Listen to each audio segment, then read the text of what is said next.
दोस्तों स्टडी 91 के YouTube channel में आप सभी का बहुत बहुत स्वागत है। दोस्तों आज आप सभी के समक्ष मैं लेकर हाजिर हूँ संगम काल के बहुत ही महत्वपूर्ण सवालों को लेकर के। जी हाँ दोस्तों, और याद रखिएगा आज हमारा 30वां दिन है। देखिए मैं बार बार जो आपसे कहता था ना कि कब 500 सवाल कब 1000 सवाल के नजदीक आ जाएंगे पता नहीं चलेगा, और देखो आज 900 सवाल हमारा कंप्लीट हो जाएगा। 871 से लेकर 900 तक सवालों के दोस्तों चर्चा हम करने वाले हैं। जो बच्चे आज पहली बार इस सीरीज को देख रहे हैं ना, निवेदन करता हूँ पीछे की सीरीज जरूर देखिएगा। बहुत ही इंपॉर्टेंट श्रृंखला चल रही है और मैं इस श्रृंखला में प्राचीन इतिहास, मध्यकालीन इतिहास, आधुनिक भारत का इतिहास कवर करते हुए दोस्तों भारत का भूगोल, विश्व का भूगोल, संविधान, हर एक विषय को कवर करूंगा। तो निश्चित रूप से श्रृंखला आपके लिए बड़ी अच्छी होगी, ठीक है। और कम टाइम लगता है दोस्तों, क्योंकि आधे घंटे में ही दोस्तों बहुत अच्छी चर्चा हमारी हो जाती है। और याद रखेगा स्टडी 91 के प्लेटफॉर्म से हमारा फाउंडेशन बैच भी लॉन्च किया गया, ठीक है। अलग अलग विषय के लिए फाउंडेशन बैच आ गया है दोस्तों, तो आप इंक्वायरी करके दोस्तों बैच को ज्वाइन कर सकते हैं। बैच स्टार्ट हो चुके हैं, देर मत करिए, जल्दी से ज्वाइन कर लीजिए, ठीक है। चलिए शुरू करते हैं दोस्तों आज के अच्छे अच्छे सवालों को। पहला सवाल है आपकी स्क्रीन पर, ध्यान दीजिएगा। आज हमारी 30वीं क्लास है। जी हाँ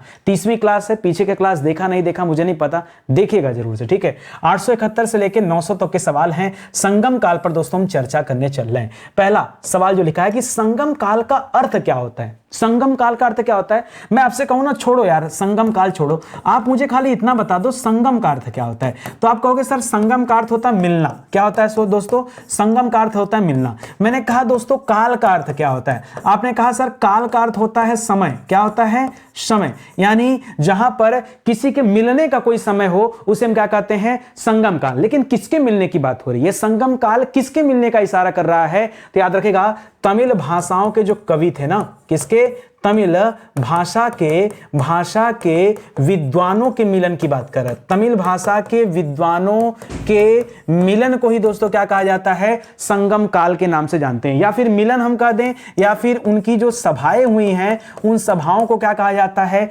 संगम काल के नाम से जाना जाता है। बात समझ गए, इतना बात समझ गए ना, यही होता है संगम काल का अर्थ। अच्छा तो एक बात तो तय होगा कि सर तमिल भाषा के जो विद्वान थे उनका दोस्तों मिलन हुआ है, उन विद्वानों ने मिला होगा, सभाएं किया होगा, तो कुछ नई नई रचनाएं होंगी, ठीक है दोस्तों। एक दो रचनाएं, कविताओं की बात करेंगे तो हजारों की संख्या में कविताएं देखने को मिलती हैं। इसलिए दोस्तों संगम काल हमारे लिए बहुत ही महत्वपूर्ण है। लेकिन संगम साहित्य, अब ये काल इतना इंपॉर्टेंट है ना, क्योंकि विद्वान थे तो विद्वान का मारपीट की बात थोड़े करेंगे। विद्वान किसकी बात करेंगे, विद्वान लिखने की बात करेंगे, साहित्य की बात करेंगे, लेख की बात करेंगे, कविताओं की बात करेंगे। इसीलिए आ जाता है संगम साहित्य। लेकिन आज संगम साहित्य की दो मुख्य विषय वस्तु क्या है ये आपको बताना। बहुत अच्छा सवाल है, अपने आप में एकदम हाई स्टैंडर्ड का सवाल है। मैं जो उत्तर देने वाला हूं ना, इसको सुन करके आपके पैरों के तले से जमीन खिसक जाने वाली। क्यों, क्योंकि ऐसे सवाल आपके परीक्षा में कभी भी पूछे जा सकते हैं और आपको आज तक किसी कोचिंग में बताया नहीं गया। दोस्तों विषय वस्तु क्या है, तो याद रखेगा, नाम सुना अहूम, अहूम। नाम सुना है पूरम, सर सुना तो नहीं है बट याद रखेगा यही इसका जवाब है। अहूम, अहूम और पूरम। याद रखेगा अहूम और पूरम ये संगम साहित्य की दो मुख्य विषय वस्तु कही जाती है, ठीक है। अब आप कहेंगे सर अहम का मतलब क्या होता है, पूरम का मतलब क्या होता है, आओ बता दूं। आप कहेंगे, कुछ बच्चों में कहेंगे कि अहूम का मतलब क्या होता है, सुनिएगा। अहूम का मतलब होता है आंतरिक। अहूम का मतलब क्या होता है, आंतरिक, ठीक है, पहले ये समझिएगा। उसी तरह से पूरम का मतलब क्या होता है, बाह्य। याद रखेगा जब जो मनुष्य की आंतरिक प्रविष्टियां होती है, जैसे मैं बात कर दूं प्रेम की, ठीक है, मैं बात कर दूं ईर्ष्या तो बोलना ठीक नहीं, मैं बात कर दूं प्रेम की, मैं बात कर दूं यौन की, जी हाँ दोस्तों यौवन की या यौन की, तो याद रखेगा जब इनसे संबंधित चर्चाएं होती थी तो याद रखेगा उन्हें हम क्या कहते थे, उन्हें अहूम कहते थे। उसी तरह से पूरम, पूरम किसे कहते थे, पूरम का मतलब होता है बाह्य। पूरम का मतलब क्या होता है, पूरम का तात्पर्य होता है बाह्य। बाह्य का तात्पर्य क्या होता है, जो बाहरी मनुष्य के अंदर जो खासियत होती है, जैसे किसी की वीरता की बात कर रहे हैं, किसी तरह के रीति रिवाज की बात कर रहे हैं, ठीक है, वीरता की बात कर रहे हैं, किसी तरह के रीति रिवाज की बात कर रहे हैं, नैतिकता की बात कर रहे हैं, परोपकार की बात कर रहे हैं, नैतिकता की बात कर रहे हैं, परोपकार की बात कर रहे हैं। इस तरह की जो कविताएं होती थी या जो साहित्य लिखे जाते थे उसे पूरम कहते थे, ठीक है। तो याद रखेगा दो तरह के साहित्य थे, अहूम और पूरम। कई जगह पे अहूम को अहम कहा गया, अहम, ठीक है। तो अहम कहिए अहूम कहिए, मेरे हिसाब से एक ही, क्योंकि कई सारे किताबों को मैंने देखा तो अलग अलग जगह पर मुझे अलग अलग चीजें मिली हैं, ठीक है। मुझे बेस्ट लगा कि नहीं अहूम ही होता है, इसलिए मैं अहूम और पूरम की बात यहां पर कर रहा हूं। समझ में आ रहा है ना, बहुत अच्छे सवाल हैं, ध्यान दीजिएगा। आगे बढ़िए, लिख रहा है संगम युगीन राज्यों की भौगोलिक स्थिति क्या थी। कहने का तात्पर्य है कि संगम युग के जो राज्य थे, ठीक है, अब आपके दिमाग में भी आएगा सर वो राज्य कौन से थे। ठीक है, तो आगे हम चर्चा करेंगे, फिर भी मैं आपको बता दे रहा हूं दोस्तों, संगम युग में ना कुल 3 राज्यों की बात होती है, 3 राज्यों की बात आती है। कौन कौन से राज्य होते हैं? चेर की बात आती है, चोल की बात आती है और पांड्य की बात आती है। ठीक है, याद रखेगा पांड्य, ये 3 राज्यों की बात आती है। किसकी किसकी? चेर वंश की बात आती है, चोल वंश की बात आती है और पांड्य वंश की बात आती है। आज हम इनके बारे में नहीं पढ़ेंगे, इनके लिए मैं अलग से आपको वीडियो दूंगा। ठीक है, चेर वंश के लिए अलग से वीडियो दूंगा, चोल वंश के लिए अलग से वीडियो दूंगा और पांड्य के लिए अलग से वीडियो दूंगा। अभी याद रखेगा इनकी भौगोलिक स्थिति क्या है, ये आपसे पूछ रहा है। तो इनकी भौगोलिक स्थिति जो भारत में, आपने कृष्णा नदी का नाम सुना होगा, कृष्णा नदी का नाम सुना होगा, कृष्णा नदी का दक्षिणी भाग, कृष्णा नदी का याद रखेगा दक्षिणी भाग जो था दोस्तों, वो वहां पर क्या था, वहीं पर ये संगम युगीन राज्य स्थित थे। ये चाहे चोर की बात करेंगे, चोल की बात करेंगे, चेर की बात करेंगे या पांड्य की बात करेंगे, उनकी स्थिति क्या थी? तो कृष्णा नदी के दक्षिणी में दोस्तों ये राज्य बसे हुए थे, याद रखेगा। ठीक है, तो ये आपके अच्छे सवाल हो गए। चलिए आगे बढ़ते हैं। लिख रहा है तिरुवल्लुर, ठीक है, तिरुवल्लुर की रचना कुरल को, देखिए तिरुवल्लुर क्या है दोस्तों? तिरुवल्लुर नाम है, बहुत सारे बच्चे परेशान हो जाते हैं। ठीक है, और कुरल क्या है दोस्तों? तो कुरल रचना है। ठीक है, तो हम कह सकते हैं नाम यानी ये रचनाकार है। क्या है? ये रचनाकार है। ठीक है, और इनकी रचना का नाम क्या है? इनकी रचना का नाम कुरल है। ठीक है, लिख रहा है तिरुवल्लुर की रचना कुरल को क्या कहा जाता है? ठीक है, सवाल तो परीक्षा में ऐसे देता है कि कुरल के रचनाकार कौन है, पहला सवाल, तो क्या बताएंगे? तिरुवल्लुर हैं।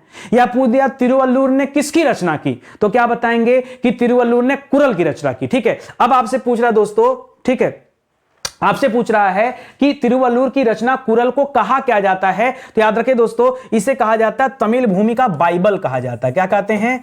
तमिल भूमि का बाइबल। जी हाँ दोस्तों, तमिल भूमि का बाइबल कहा जाता है दोस्तों, इसको भी आप याद रखिएगा। ठीक है, एक बात बताओ, मुझे समझ में नहीं आ रहा, मैंने इसके बाद एक स्लाइड लगाया था जिसमें और महाकाव्यों के बारे में था। ठीक है, देखिए थोड़ा सा स्लाइड आगे हो गया है। ठीक है, एक सवाल यहां से छूट रहा है। ठीक, मैंने कहा कि यार ये थोड़े बाद के सवाल मैंने सेट किए थे। देखिए इसके पहले हमने यहां तक पढ़ा ना, एक सीक्वेंस होता है पढ़ने का, ऐसा नहीं कि मैंने पहले चोल के बारे में पढ़ाना शुरू कर दिया, पांड्य के बारे में दे दिया, तो अपना क्या है ना, जो पृष्ठभूमि हमारी तैयार हो रही गड़बड़ हो जाएगा। हम संगम काल पढ़ रहे हैं, तो पहला सवाल जो बच्चों के मन में आता है कि सर संगम काल है क्या। दूसरा सवाल भी आ सकता है, कई लोग बच्चों के मन में आ रहा है सर संगम काल का टाइम पीरियड जरा बता दिए।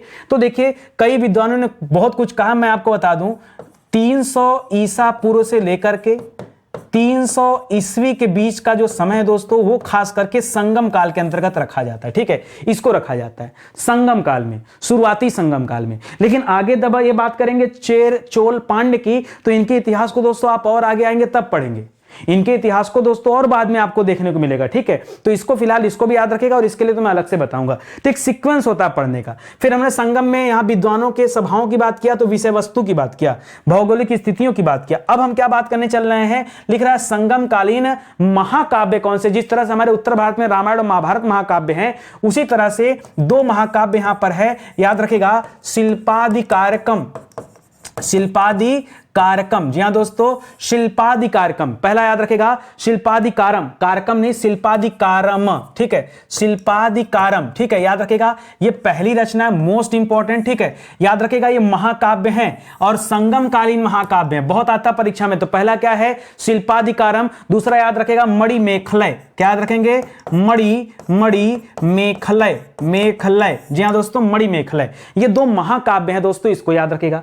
अगला सवाल लिख रहा, तमिलों के सबसे प्राचीन देवता कौन से हैं। ठीक है, तमिलों का तात्पर्य क्या है, तमिल लोगों की बात कर रहा है। ठीक है, तमिल लोगों के सबसे प्राचीन देवता कौन से दोस्तों, तो याद रखेगा वो लोग मुरुगन देवता की पूजा करते हैं। किसकी पूजा करते हैं दोस्तों, मुरुगन देवता। बहुत अच्छा सवाल है, याद रखेगा। ठीक है, एक सवाल और देता है कि मुरुगन देवता, अगर हम अपने यहाँ वैदिक साहित्य की बात करें तो हमारे यहाँ मुरुगन देवता किसे कहा जाता है, तो इनका रूप कुछ मैच करता है कार्तिकेय जी से। किसे मैच करता है दोस्तों, कार्तिकेय भगवान। कार्तिकेय कौन थे, ये भगवान शिव के पुत्र थे। गणेश और कार्तिकेय जी कौन थे, याद रखेगा भगवान शिव के पुत्र थे। ये वैदिक काल देवता से किससे मैच करते हैं दोस्तों, तो याद रखेगा मुरुगन और कार्तिकेय एक जैसे महसूस होते हैं। ये प्राचीन काल के देवता की जो पूजा होती थी तमिलों के द्वारा, मैं उनकी बातचीत कर रहा हूं, तो इसको भी याद रखेगा। ठीक है, चलिए आगे देखते हैं। लिख रहा है तोलकप्पियम।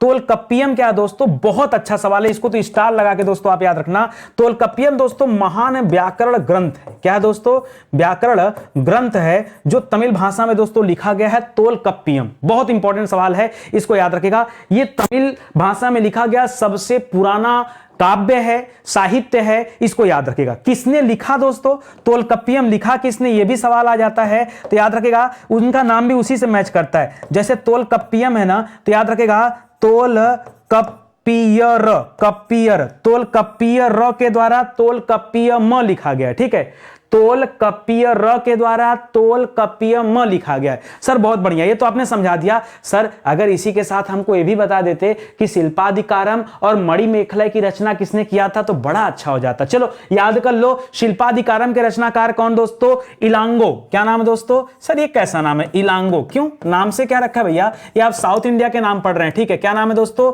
इलांगो, याद रखेगा। और पूरा नाम बताऊंगा तो कंफ्यूज हो जाओगे, ठीक है। इलांगो आडिगल, जी हाँ दोस्तों, इलांगो आडिगल। सर गजब का नाम है। शिल्पाधिकारकम के, शिल्पाधिकारम, मेरे मुंह से बार बार कारकम आता है, ठीक है। शिल्पाधिकारम के लेखक कौन है, इलांगो हैं। शॉर्टकट में आप इलांगो याद रखो, पूरा याद कर सकते हो तो बहुत बढ़िया है कि इलांगो आर्टिकल है, लेकिन इलांगो कम से कम याद होना चाहिए। दूसरा सवाल, मणिमेखलाई के दोस्तों रचनाकार कौन है, तो शीतलय सतनार है। कौन है दोस्तों, याद रखेगा, शीतलय, शीतलय, शीतलय सतनार, सतनार, शीतलय सतनार याद रखेगा, ये मणिमेखलाई पुस्तक के रचनाकार हैं। तोलकप्पियम के रचनाकार कौन है, सर समझ गए, तोलकप्पियर हैं, तोलकप्पियर ये रचनाकार हैं। तो याद रखेगा दोस्तों, ये आपके लिए इंपॉर्टेंट हो जाएगा। तो मैं इनको ब्रैकेट में डाल देता हूं दोस्तों, जो जो राइटर हैं मैं उनको ब्रैकेट में रख दे रहा हूं, ठीक है। तो याद रखेंगे, ये भी अच्छा सवाल हो गया। चलिए अब आगे बढ़ते हैं। अगला सवाल दे दिया कि तिरुवल्लुर की रचना किसने किया है, तो तिरुवल्लुर तो रचना किसने नहीं किया, तिरुवल्लुर तो व्यक्ति का नाम है। तिरुवल्लुर ने किसकी रचना किया, तो कुरल की रचना किया, और कुरल को तमिल भूमि का बाइबल कहा जाता है। मतलब उन सब किताबों के साथ साथ इस किताब का भी नाम याद रखना। 4 किताब याद रखना, ये 4 किताब से बाहर सवाल नहीं आएगा, ठीक है, यहीं से सवाल आएगा। आगे देख रहा है दोस्तों, करा कुरल क्या है, अरे बता तो दिया भाई, कुरल क्या है, ये तमिल भूमि का या तमिल भाषा का या तमिल भूमि का बाइबिल है। बता तो दिया कि ये क्या है दोस्तों, ये तमिल भूमि की बाइबिल है। क्या है, कुरल क्या है दोस्तों, तो तमिल भूमि की बाइबिल है। या फिर और कर सकते हैं, अच्छा एक सवाल और कर सकता है कि कुरल की भाषा क्या है, ठीक है। कुरल जो रचना है किस भाषा में रचना किया गया है, तो एक बात बताओ, अगर तमिल में किया गया है तो रचना भी तो तमिल में होगी। अच्छा, तमिल और तेलुगु दोनों अलग अलग भाषा है। बहुत सारे बच्चे कंफ्यूजन में गलत कर देते हैं, तमिल तेलुगु अलग अलग भाषा। तेलुगु भाषा जो हैदराबाद और तेलंगाना में चलती है और तमिल भाषा तमिलनाडु में चलती है। तो इस बात का जरा ध्यान रखिएगा, ये जो कुरल जो रचना है किस भाषा में लिखा गया, तो तमिल भाषा में लिखा गया, ठीक है। अच्छा, ये बाइबल कहा गया, लेकिन इसके बारे में सर एक आध लाइन और जानने की जरूरत है, ठीक है। तो मैं आपको बता दूं दोस्तों, ये बहुत बड़ा कविताओं का संकलन है, आप कह सकते हैं धार्मिक कविताओं का संकलन है। क्या है दोस्तों, धार्मिक कविताओं का क्या है दोस्तों, संकलन किया गया है। इस कुरल रचना में किसने किया है, तो तिरुवल्लुर ने किया है, तिरुवल्लुर ने, ठीक है। इसको भी याद रखेगा। लिख रहा तमिल काव्य का इलियाड किसे कहते हैं, जी हां दोस्तों, तमिल काव्य का इलियड, इलियड या इलियाड दोस्तों किसे कहा जाता है, तो पीछे दोस्तों हमने 2 महाकाव्यों के बारे में पढ़ा था, एक शिल्पाधिकारम के बारे में पढ़ा था, एक मणिमेखलाई के बारे में पढ़ा था। याद रखेगा, तमिल काव्य का इलियाड किसे कहते हैं, ये शिल्पाधिकारम को कहते हैं। किसे कहते हैं, शिल्पाधिकारम, ठीक है, शिल्पाधिकारम को कहते हैं। अच्छा, शिल्पाधिकारम की रचनाकार कौन है, रचनाकार कौन है, पीछे आपको बताया ना, ठीक है। इसके रचनाकार कौन है, कहां चला गया भाई, ठीक है। तो इसके रचनाकार दोस्तों कौन है, तो क्या बताएंगे, इनके रचनाकार कौन है, याद रखेगा, इलांगो, इलांगो, इतना नाम तो कम से कम याद रखेगा, इलांगो नाम है, याद रखेंगे, ठीक है। चलिए आगे बढ़ते हैं, इस वाले स्लाइड को डिलीट कर दिया जाए। चलिए सुनिए आगे, अगला दे रहा दोस्तों, करा तमिल काव्य की ओडिसी। जी हां दोस्तों, ओडिसी किसे कहा जाता है, जिस तरह से पूछा ना, पीछे आपसे क्या पूछा था कि तमिल काव्य का इलियाड किसे कहते हैं, उसी तरह से सवाल देता है कि तमिल काव्य का ओडिसी किसे कहा जाता है। तो जो आपने दूसरी वाली रचना पढ़ा था, मणिमेखलाई, याद रखेगा, मणिमेखलाई, ठीक है, ये मणिमेखलाई शीतलय सतनार ने लिखा था दोस्तों, याद रखेगा, उसे कहा जाता है ओडिसी के रूप में, ठीक है। इसके रचनाकार कौन है, तो याद रखेगा, शीतलय सतनार। क्या नाम है दोस्तों? शीतलय शतनार। जी हाँ दोस्तों, शीतलय शतनार ये इसके रचनाकार हैं। लिख रहा दक्षिण भारत का आर्याकरण किसने किया? आर्याकरण मतलब क्या किया? वहां आर्य जो थे आए थे दोस्तों, याद रखेगा। आर्याकरण का मतलब होता है कि आर्य बनाया। किसने दोस्तों आर्य बनाया, ये आपको बताना है। दक्षिण भारत के लोगों को आर्य किसने बनाया? तो याद रखेगा, आपने नाम सुना होगा अगस्त्य मुनि का। किसका नाम सुना होगा? अगस्त्य मुनि का दोस्तों नाम सुना होगा। अगस्त्य मुनि ने दोस्तों दक्षिण भारतीय लोगों का क्या किया? आर्याकरण किया था, उनको आर्य बनाया था। बहुत इंपॉर्टेंट सवाल है। देखिए, आप अगर ये चाहते हैं ना कि सर अच्छा पढ़ाते हैं, कैसा पढ़ाते हैं, मैं कहता हूं ना कि आप ये चैप्टर हमसे पढ़ो, संगम काल हमसे पढ़ो। जो भी किताब आपके पास हो उस किताब को खोल लो और वहां पर जो भी क्वेश्चन दिए गए हैं उन क्वेश्चन को हल कर लो। अगर सारे सवाल हल ना हो जाए तो बताना। अब बहुत सारे बच्चों के मन में आ रहा होगा सर किताब नहीं हमारे पास, ऑनलाइन सर्च कर लो। संगम काल के बहुत सारे क्वेश्चन आपको ऑनलाइन वेबसाइट पे मिल जाएगा, हमारी भी साइट पे मिल जाएगा और भी वेबसाइट मिल जाएगा। आपको जहां सुकून हो वहां सर्च कर लो। देखो सारा का सारा चीज आपने अगर क्लास देख लिया ना, ऐसे चुटकी में आप सही करके आओगे। आप ट्राई करो यार, ट्राई करो, मेरी बात मानो, ट्राई करो, तब आपको बिलीव होगा कि सीरीज आपके लिए इंपॉर्टेंट है कि नहीं है। आगे बढ़ो। लिख रहा प्रथम संगम कहां आयोजित किया गया? बहुत इंपॉर्टेंट है। मैं आपको बताना चाहूंगा संगम, कुल कितने संगम आयोजित किए गए थे दोस्तों? यार कुछ तो गड़बड़ हो रहा है, मुझे नहीं समझ में आ रहा है कि दिक्कत क्या हो रहा है। ठीक है, कुल कितने संगम आयोजित किए गए थे दोस्तों? तो याद रखेगा कुल 3 संगम का आयोजन किया गया था। कितने संगम का आयोजन हुआ? 3 संगम का आयोजन हुआ और तीनों संगम आपके जबान पर रटे होने चाहिए। लिख रहा प्रथम संगम का आयोजन कहां किया गया था? याद रखेगा मदुरई में किया गया। कहां पे दोस्तों? मदुरई में। जी हां दोस्तों, मदुरई में दोस्तों पहले संगम का आयोजन किया गया था। अच्छा दोस्तों, एक सवाल और कर सकता है कि पहले संगम की अध्यक्षता किसने किया था? बहुत इंपॉर्टेंट सवाल है। पहले संगम की अध्यक्षता, अब यहां पर आपने एक मुनि का नाम पढ़ा, अगस्त्य मुनि। याद रखेगा इनको दोस्तों पहले संगम की अध्यक्षता का कार्यभार सौंपा गया था। ठीक है, अगस्त्य मुनि ने, याद रखेगा, ये पहले संगम की अध्यक्षता किया था। कहां पर किया था? तो मदुरई में किया था, याद रखेंगे। ठीक है, दूसरा सवाल देखिए। लिख रहा द्वितीय संगम कहां आयोजित किया गया? द्वितीय वाला जो दूसरा वाला संगम था दोस्तों, उसका आयोजन कहां हुआ? अब इसका लोकेशन दोस्तों चेंज हो गया और द्वितीय वाला संगम, याद रखेगा, कपाडपुरम। किसी किसी किताब में लिखा है कपाटपुरम। ठीक है, तो कपाडपुरम या कपाटपुरम, याद रखेगा, यहां पर दोस्तों द्वितीय संगम का आयोजन किया गया। और याद रखेगा अब द्वितीय संगम की अध्यक्षता किसने किया है? अध्यक्षता, तो ये सवाल याद रखेगा अपने मन में, भाई अगस्त्य मुनि ना बहुत इंपॉर्टेंट व्यक्ति हैं। ठीक है, इंपॉर्टेंट व्यक्ति हैं, तो अगस्त्य मुनि ने तो किया ही किया, और अगस्त्य मुनि के साथ इसकी अध्यक्षता करने के लिए एक और व्यक्ति का चुनाव किया गया जो व्याकरण ग्रंथ के बहुत बड़े आचार्य थे। उनका नाम है तोलकप्पियर। क्या नाम है दोस्तों? तोलकप्पियर। ठीक है, तोलकप्पियर। ठीक है, तो ये भी याद रखेगा। अच्छा सर, ये तोलकप्पियर तो वही है ना जिन्होंने व्याकरण की सबसे पुरानी किताब लिखी है? हाँ, उन्हीं की बात कर रहा हूं, और उनकी किताब का नाम क्या है? तोलकप्पियम है। अब एक सवाल यहीं से और बनता है, क्या बनता है? देखिए अगला सवाल भी आ गया कि तोलकप्पियम की रचना किस संगम के दौरान किया गया था? भाई तोलकप्पियम के पहले रचनाकार का नाम बताओ।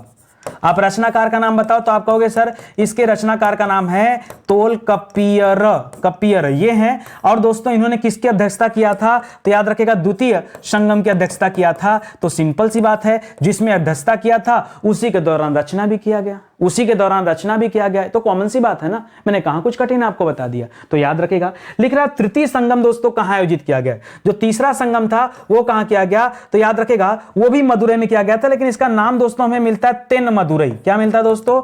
तेन मदुरई। जी हां दोस्तों, तेन मदुरई में दोस्तों इसका किया गया है। और अब दोस्तों तृतीय संगम की अध्यक्षता किसने किया था? तो याद रखेगा इसकी अध्यक्षता किया था नक्कीरर ने। किसने किया था?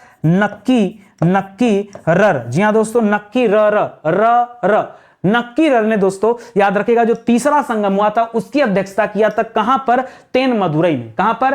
तेन मदुरई में किया था। यह भी आपके लिए बहुत बहुत इंपॉर्टेंट सवाल है। देखिए आपको सैंपल के तौर पे कुछ किताबें दिखा रहे हैं, आप इन किताबों को परचेज कर सकते हैं। देखिए स्टडी 91 क्या है ना, अच्छे कंटेंट के साथ साथ मुझे लगा कि बच्चों के लिए किताबें लिखनी चाहिए। और अभी दोस्तों हम इतिहास की किताबों पर भी काम कर रहे हैं, बहुत सारे किताबों पर काम कर रहे हैं, लेकिन जल्दीबाजी में नहीं। देखिए किताब एक ऐसी चीज है ना जिससे बच्चा सीखता है, बहुत कुछ इसमें ज्ञान होना चाहिए, अच्छे कंटेंट होने चाहिए, तब किताब लिखी जानी चाहिए। ऐसा नहीं कि हमारा चैनल पॉपुलर हो रहा है तो हम 10 आदमी को बुला करके लिखवा दिए किताब और बांट दिए अपने नाम पे बच्चों के लिए। नहीं, ये काम स्टडी 91 पे कभी नहीं होता है। नितिन सर देखिए तभी पढ़ाते हैं जब उनका मन होता है। और जब मेरा मन होता है ना तो मैं दिल खोल कर पढ़ाता हूं। यही रीजन है कि यूट्यूब पर मैंने आज तक दोस्तों हजारों वीडियो बनाया और हजारों में से कम 70% वीडियो वायरल रहते हैं। उनके वीडियो व्यूज बहुत ज्यादा हैं, करोड़ों के वीडियो व्यूज हैं, आप चेक कर लीजिए एक बार, ठीक है। तो मन से पढ़ाया हूं, जो भी दिया हूं मन से दिया हूं। तो यहां भी दोस्तों किताबों पर भी हम जो काम कर रहे हैं ना, ये बहुत दिल से, बहुत लगन से दोस्तों काम किया जा रहा है और आपके लिए बहुत अच्छा होगा। तो विश्वास के नाम पर दोस्तों एक बार किताबों को जरूर परचेज करिएगा। जो आपके लिए यूजफुल किताब नजर आए ना, वो किताब आप परचेज कर सकते हैं। केवल यहाँ जो लिस्टिंग है ना, इसके आधार पर नहीं, और सारी किताबें आप चेक कर लीजिए। तो सैंपल के तौर पे दिया गया है, किताबें आप वेबसाइट पर आकर एप्लीकेशन पे आके चेक कर सकते हैं। हमारा हेल्पलाइन नंबर है, कॉल करके संपर्क कर लीजिए अगर किसी तरह का कोई दिक्कत महसूस हो रहा तो, ठीक है। चलिए आगे बढ़ते हैं, अगला सुनिए। लिख रहा है संगम काल के अंतर्गत कौन कौन से राज्य आते हैं। सर इसकी चर्चा तो हम पहले भी कर चुके हैं, आपने बताया था 3 राज्य आते हैं, चेर आता है, चोल आता है और पांड्य आता है। सर यही आता है ना? हाँ यही आता है भाई, यही 3 राज्य आते हैं किसके अंतर्गत? संगम काल के अंतर्गत, ठीक है। लिख रहा मेगस्थनीज ने। सर मेगस्थनीज का नाम तो सुना सुना लगता है। मेगस्थनीज याद रखेगा, ये सेल्यूकस के साथ भारत आया था और सेल्यूकस ने 305 ईसा पूर्व क्या किया था दोस्तों? चंद्रगुप्त मौर्य पर हमला किया था। चंद्रगुप्त मौर्य पर हमला किया था और हार गया था। हारने के बाद दोस्तों मेगस्थनीज जो है दोस्तों क्या करता है? रुक जाता है ये चंद्रगुप्त मौर्य के राज दरबार में, और वहीं रुक करके मेगस्थनीज ने एक रचना किया है इंडिका नामक पुस्तक की, ठीक है। इंडिका पुस्तक की रचना किया दोस्तों मेगस्थनीज, जो हमने पिछले भी क्लास में देखा था। अब सवाल पूछ रहा मेगस्थनीज ने अपनी पुस्तक इंडिका में किस संगमकालीन राज्य का वर्णन करता है? तो दोस्तों मेगस्थनीज की इंडिका में दोस्तों पांड्य राज का वर्णन मिलता है, ठीक है। पांड्य राजवंश के बारे में या पांड्य वंश के बारे में दोस्तों वर्णन मिलता है, यह भी आप याद रखेंगे, ये आपके लिए इंपॉर्टेंट सवाल। अब सोचो 305 बीसी में दोस्तों, इसलिए मैंने कहा संगम काल का समय क्या है, तो 300 ईसा पूर्व से लेकर मोटी मोटा 300 ईस्वी तक का जो समय है, लगभग 600 सालों का समय है। और कई जगह पे दोस्तों कहा जाता है, अगस्त मुनि वगैरह जब बात करेंगे तो कहा जाता है 9000 वर्षों का संगम काल था। कितना? 9000 साल का। हालांकि प्रमाण अभी नहीं मिला है, शोध हो रहा है। इतिहास में जो भी पढ़ाना चाहिए फैक्ट के आधार पर पढ़ाना चाहिए, जो शोध हो चुके हैं उसके आधार पर पढ़ाना चाहिए। इसीलिए मैं वैसे ही सवाल रखता हूं जहां आप लड़ाई झगड़ा ना करो, क्योंकि लोग टांग खींचने के लिए हर समय खड़े रहते हैं कि नितिन सर कुछ बोल दें, कुछ बोल दें और खींच लो, ठीक है। और हम तो हाथ जोड़कर माफी मांग लेते हैं, भैया गलती हो गया, ठीक है। क्यों? पढ़ने दो, पढ़ाने दो भाई, राजनीति नहीं करना, आराम से सिखाना है बच्चों को, बस सिखाने दो, आप सीख लो, ठीक है। आगे आ जाओ। लिख रहा जीवक चिंतामणि की रचना किसने किया? अच्छा, जीवक चिंतामणि की रचना, चलिए पहले आप रचना किसने की ये पहले बता दीजिए, फिर जीवक चिंतामणि है क्या वो भी मैं आपको बता देता हूं। तो याद रखेगा इसकी रचना किसने किया है, नाम रखिएगा पहले याद रखिए, जैसे तिरुअल्लूर याद रखे थे ना, वैसे याद रखेगा तिरुतक्क देवर। जी हां दोस्तों, तिरुतक्क देवर ने इसकी रचना किया। और जीवक चिंतामणि दोस्तों किससे संबंधित पुस्तक है? तो याद रखेगा यह जैन धर्म से संबंधित पुस्तक है। किससे संबंधित है? यह जैन धर्म से संबंधित पुस्तक है, इसको याद रखेगा। अच्छा सर, वो जो 2 महाकाव्य आपने पढ़ाया था, वो शिल्पादिकारम और मणिमेखलय, ठीक है, वो इलांगो वाला, ठीक है। तो सर वो किस धर्म से संबंधित है? वो बौद्ध से संबंधित है, वो बौद्ध से संबंधित है, ये जैन से संबंधित है, और पीछे जो आपने कुरल पढ़ा वो तमिल से संबंधित है, ठीक है। तो ये बात आप एकदम क्लियर कट याद रखिएगा, गलती नहीं होना चाहिए भाई, ठीक है। देखिए सवाल ऐसे ऐसे बनते हैं तो इसको एकदम रट जाइए, ठीक है। लिख रहा है किस राज्य के संरक्षण में तीनों संगमों का आयोजन किया गया, ठीक है। तीनों संगम का आयोजन दोस्तों, पहले संगम का आयोजन कहां हुआ? याद रखेगा मदुरई में हुआ। कहां हुआ? मदुरई में। किसने किया? अगस्त मुनि की अध्यक्षता में हुआ, अगस्त मुनि की अध्यक्षता में हुआ। दूसरा संगम कहां हुआ? दूसरा संगम, अच्छा पहला संगम और तीसरे संगम में खास यह बात याद रखेगा, इसका नाम था तेन मदुरई। क्या नाम था दोस्तों? इसका नाम क्या है? तेन मदुरई। और यहां पर दोस्तों नक्कीरर के बारे में हमने पढ़ा था, नक्कीरर के बारे में पढ़ा था। और ये कहां पर था दोस्तों? तो याद रखेगा कपाडपुरम। कहां पे था? कपाडपुरम। और यहां कौन कौन था? तो यहां अगस्त ऋषि का भी नाम आता है, प्लस दोस्तों और किसका नाम आता है? याद रखेगा तोलकप्पियर का नाम आता है, तोलकप्पियर का भी नाम आता है। ये हो गया तीनों संगम। अभी पूछ रहा है कि तीनों संगम का आयोजन किसके शासनकाल में हुआ? तो याद रखेगा पांड्य के शासनकाल में। जी हां दोस्तों, पांड्य के शासनकाल में, पांड्य शासकों के देखरेख में दोस्तों तीनों संगमों का आयोजन हुआ है, याद रखेगा, यह भी इंपॉर्टेंट है। और मेगस्थनीज में तो दोस्तों किसके बारे में बताया? वो भी तो पांड्यों के बारे में बताया था, तो उसे भी याद रखेगा। लिख रहा गाय या अन्य वस्तुओं के लिए लड़ते लड़ते मरने वाले वीरों के सम्मान में, ठीक है, खड़े किए जाने वाले वीर प्रस्तर, ये वीर प्रस्तर क्या है? प्रस्तर दोस्तों कहा जाता है पत्थर को, ठीक है। तो बड़े बड़े शिलापट्ट खड़े किए जाते थे ऐसे वीरों के सम्मान में। उन वीरों को दोस्तों क्या कहा जाता था? दो चीजें मिली हैं दोस्तों, किसी किसी जगह पर उन्हें वीर कल कहा गया। क्या कहा गया? वीर कल। क्या कहा गया दोस्तों? वीर कल कहा गया। और कहीं कहीं पर दोस्तों उन्हें नाडू कुल कहा गया। क्या कहा गया? नाडू कुल, ठीक है। तो वीर कल या नाडू कुल कहा जाता है जो गाय या किसी अन्य महत्वपूर्ण वस्तुओं के लिए दोस्तों अपना जान न्यौछावर कर दिए ऐसे वीरों के लिए जो शिलापट्ट होते थे, उन्हें उन वीरों को शिलापट्ट में क्या कहा गया? तो वीर कल कहा गया या नाडू कुल कहा गया। एक और सवाल दिया है, लिख रहा तमिल भाषा में रामायण की रचना किसने किया? ये अलग है दोस्तों, याद रखेगा। तमिल भाषा में रामायण की रचना किया है कंबन ऋषि ने। किसने किया दोस्तों? कंबन ऋषि ने दोस्तों रामायण की रचना किया है, याद रखेंगे, ठीक है। बहुत इंपॉर्टेंट है, ये तमिल भाषा का रामायण कहा जाता है जो कंबन ऋषि के द्वारा दोस्तों लिखा गया है, तमिल रामायण। तो इसे भी आप याद रखेंगे। अगला सवाल देखिए, लिख रहा चेर। अब देखिए हमने कुल 3 राज्यों के बारे में पढ़ा, एक चेर राज्यों के बारे में सुना, एक चोल राज्यों के बारे में सुना, एक पांड्य राज्यों के बारे में सुना। चलिए पहला सवाल, चेर राजवंश का संस्थापक कौन था? और उसी तरह से चोल का संस्थापक कौन था? उसी तरह से पांड्य का संस्थापक कौन था? तीनों बताना, ठीक है। तो याद रखेगा, नाम सुनिएगा, इसका नाम था उदयन। जी हां दोस्तों, उदयन जेरल, ठीक है। उदयन जेलर, ठीक है। जेलर मत बोलेगा, जेल वाला जेलर नहीं, याद रखेगा क्या बोलेगा? उदयन तो कर दे, उदाइन बच्चे समझ जाएंगे। उदयन जेरल, ठीक है, उदयन जेरल। उसी तरह से यहां पर कौन है? याद रखेगा विजयालय ने दोस्तों, याद रखेगा, चोल राजवंश का संस्थापक कहा जाता है। पांड्य के बारे में दोस्तों रिकॉर्ड नहीं मिलता, इतिहास इसके आगे फेल है। क्यों? क्योंकि पांड्य राजवंशों का इतिहास बहुत पुराना, फिर भी कुछ लोगों के द्वारा दोस्तों कहा गया कि नेडियोन जो है दोस्तों, नेडियोन याद रखेगा, यह इसका संस्थापक था, ऐसे कुछ इतिहासकार मानते हैं। इसको स्टार लगा दे रहा हूं, बाद में मत कहिएगा कि नितिन सर ने अपने मन से कुछ भी दे दिया। सुनिएगा एक दूसरा इंपॉर्टेंट चीज, ठीक है, एक दूसरा इंपॉर्टेंट चीज मैं आपको बता दूं, राजधानी क्या थी? राजधानी क्या थी? सुनिएगा, राजधानी, ठीक है। तीनों का राजधानी कम से कम दोस्तों आपको पता होना चाहिए, ठीक है। चलिए हम बात करें चेर वंश की। चेर वंश की राजधानी कहां थी दोस्तों? याद रखेगा, चेर वंश की राजधानी थी करूरवांची। क्या थी दोस्तों? करूरवांची, ठीक है, यही लिख दे रहा हूं। चेर की राजधानी कहां थी? ठीक है, यही लिख दे रहा हूं, ठीक है। करूरवांची, कहां दोस्तों? करूरवांची, याद रखेगा, ये केरल में पड़ता दोस्तों, ये उसकी राजधानी थी। उसी तरह से चोल राजवंश की क्या थी? तो याद रखेगा उरैयूर। क्या था दोस्तों?